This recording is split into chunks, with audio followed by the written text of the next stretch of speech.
In the previous video, we covered the basics of transaction history, including how to list, filter, and search for a transaction. In this video, we'll go over how to mark a transaction as done or processed.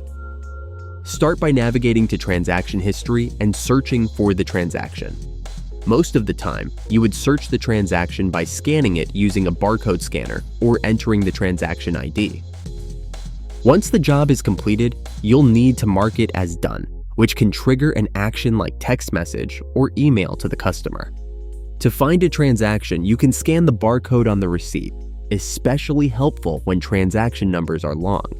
You can also scan alteration tags, which contain specific numbers that directly link to the relevant garment. Or you can type the transaction ID into the search box. If you don't have the transaction ID, you can search for the customer and mark the job done. For this example, I'll type transaction ID 10. You have to hit enter if you are searching by transaction number. Each transaction includes quick action buttons that let you mark it as done.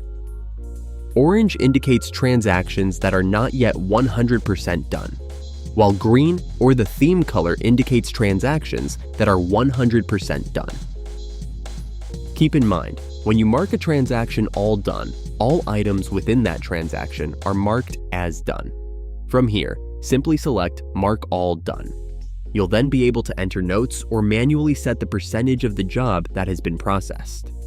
Process buttons are an alternative to manually setting the percentage.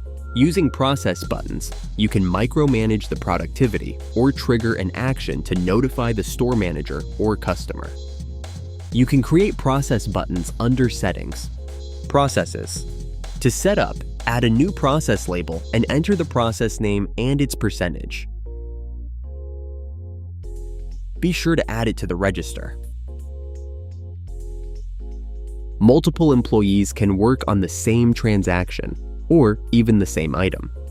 You can also easily switch user, enter your user PIN, and mark a transaction done.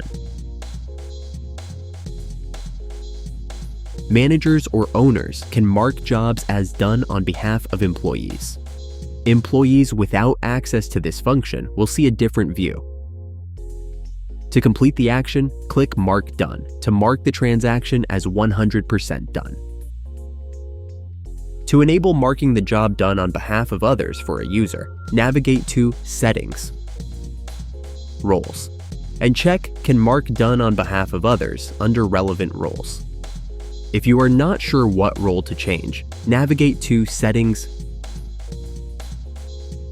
Users, and select your user to see what role is associated with the user.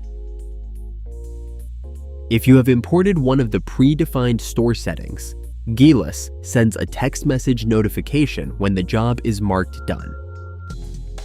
Now, let's walk through a more complex example. I'll search for transaction ID 11, which includes both dry cleaning and alterations. If your store offers multiple services and you want to mark items as done individually, on the right side of each task, click the three dots and select Mark Done. You'll see this specific task is now marked as done, while the others remain pending. If an item has a quantity greater than 1, clicking Mark Done will open a window allowing you to select specific items, either individually or by using Select All. After selecting the items, click the checkbox to open the processing window. Here, I'm going to mark it as 80% done. At this stage, the order's status is progressed, and not all items are 100% done. Clicking on the processed status shows detailed information, including the percentage, date and time, and the person responsible. If you need to change the date the job was marked as done, simply edit the date in this section.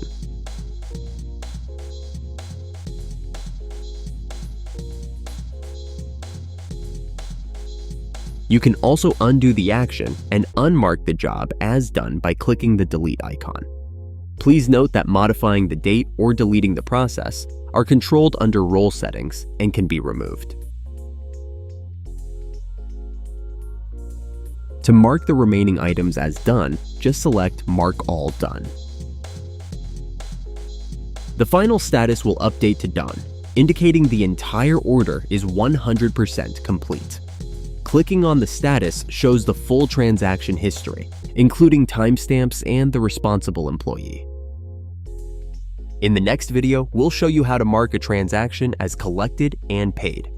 Thanks for watching. Don't forget to subscribe to our channel for more helpful videos.